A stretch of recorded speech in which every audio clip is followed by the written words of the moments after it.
रात का समय था। चांद आसमान में पूरा गोल और चमकदार था, लेकिन उसकी ठंडी चांदनी धरती पर एक अभिशाप बनकर उतर रही थी।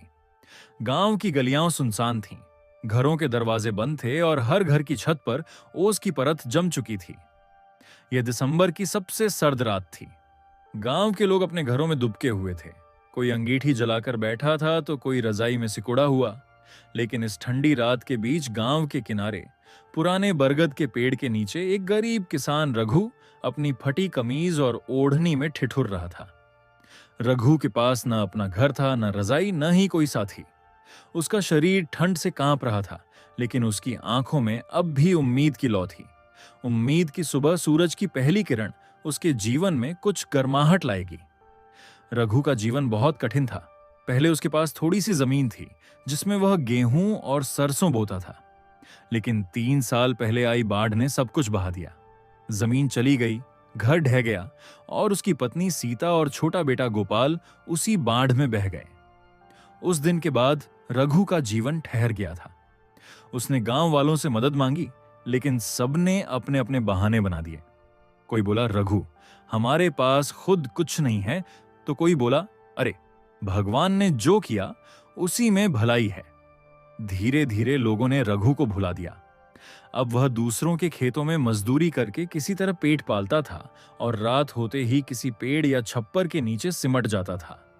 उस रात ठंड इतनी ज्यादा थी कि हवाएं भी जैसे चाकू की तरह चुभ रही थीं। रघु ने एक पुराने पेड़ की जड़ में बैठकर अपने दोनों हाथों को मुंह के पास रगड़ा ताकि थोड़ी गर्मी मिल सके। तभी सामने वाले घर में से कुछ आवाजें आईं। वहां एक परिवार आग के पास बैठा था। मां अपने 2 बच्चों को आग तापते हुए कहानी सुना रही थी और पास में उनका बूढ़ा दादा अंगीठी के पास बीड़ी पी रहा था। रघु ने देखा तो उसके मन में एक टीस उठी। उसने मन ही मन कहा, हे भगवान, मैं भी तो इंसान हूं, मुझे भी ठंड लगती है, मुझे भी गर्मी चाहिए। लेकिन उसके पास कुछ नहीं था। तभी उसकी नजर दूर पड़ी। कुछ सूखी लकड़ियां पड़ी थीं।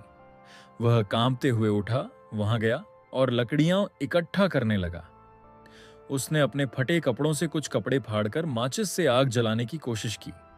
पहली बार में माचिस बुझ गई, दूसरी बार हवा ने लौ उड़ा दी, तीसरी बार जब उसने जलाया तो लकड़ी ने थोड़ा थोड़ा धुआं देना शुरू किया। धीरे धीरे आग की लपटें उठीं और रघु ने अपने हाथ सेंकने शुरू किए। उसके चेहरे पर राहत की एक हल्की मुस्कान आई।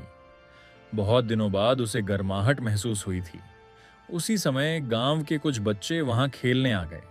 उन्होंने देखा कि रघु आग के पास बैठा है।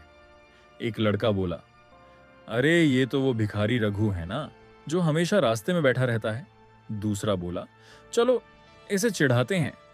बच्चे पास आए और हंसने लगे।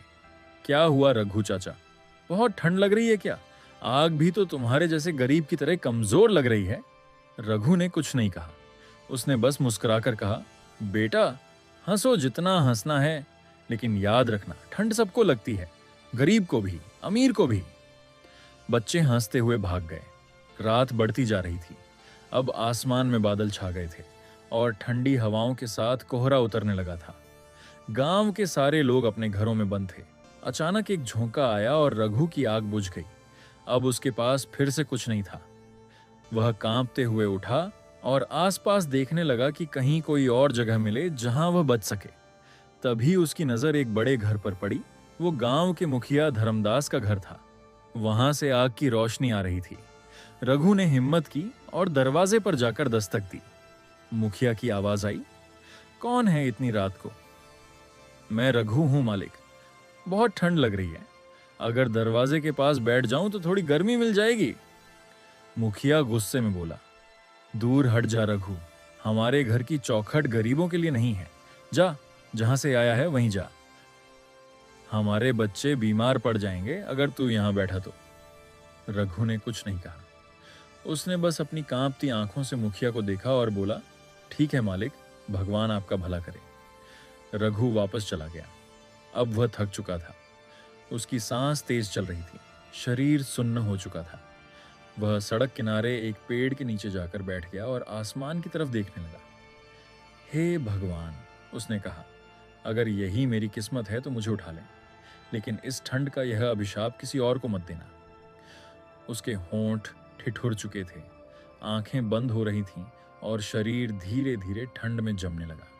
सुबह जब गांव के लोग उठे तो उन्होंने देखा कि पेड़ के नीचे रघु का निर्जीव शरीर पड़ा है। उसके चेहरे पर कोई दर्द नहीं था, बस एक शांति थी, जैसे उसे अब कोई ठंड नहीं लग रही हो। गांव में हलचल मच गई। सब लोग रघु के पास इकट्ठा हुए। मुखिया धर्मदास भी आया, लेकिन उसकी नजरें झुकी हुई थीं। उसे अपनी बात याद आ रही थी। हमारे घर की चौखट गरीबों के लिए नहीं है। लोगों ने रघु का अंतिम संस्कार किया, लेकिन उसी दिन से गांव में अजीब बातें होने लगीं। हर रात जब ठंड बढ़ती तो लोगों के दरवाजे अपने आप खुल जाते, आग अचानक बुझ जाती और कई लोगों ने बताया कि उन्हें रात में किसी की आवाज सुनाई देती है। ठंड सबको लगती है, गरीब को भी, अमीर को भी। धीरे धीरे गांव के लोगों में डर बैठ गया। कुछ लोगों ने कहा कि यह रघु की आत्मा का श्राप है। उन्होंने एक पंडित को बुलाया।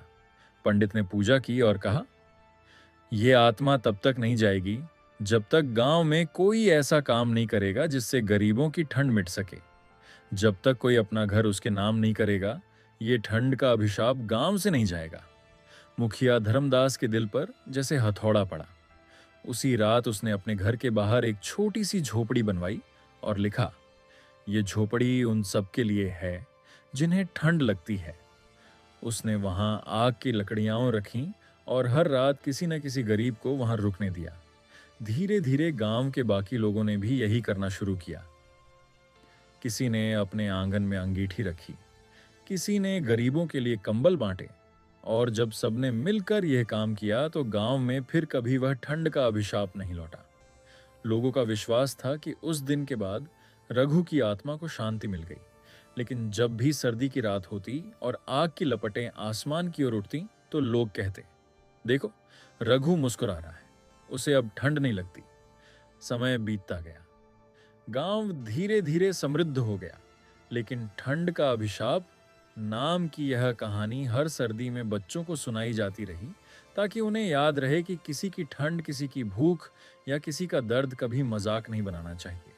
क्योंकि जब इंसान की दुआ नहीं सुनी जाती तो उसकी आह श्राप बन जाती है और वह श्राप पूरे गांव को ठंडा कर देता है।